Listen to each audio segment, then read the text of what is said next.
අලුත් දේශපාලන සංස්කෘතියක් ඕනද? පරණ දේශපාලන සංස්කෘතිය ඕනද? යහපාලනය ඕනද? පෞල් පාලනය ඕනද? තරුණයන්ගේ අනාගතය ආරක්ෂා කරනවද?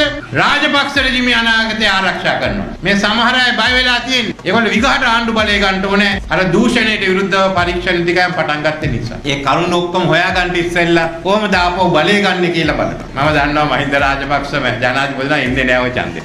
ආපහු රාජපක්ෂ රජිමේ බලනවා ඔළුව උස්සන්න. ජාතිවාදය අදින්න.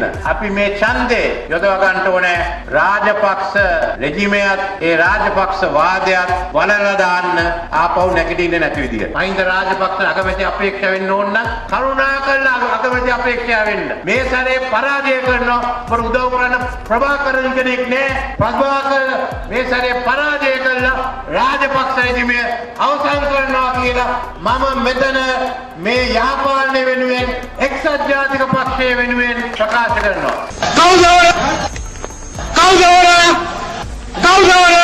මහින්ද රාජපක්ෂ ඉල්ලේ. පොඩ මහින්ද පොඩ. මං කෑ ගහනකොට ඔයගොල්ලෝ කෑ ගහන්න.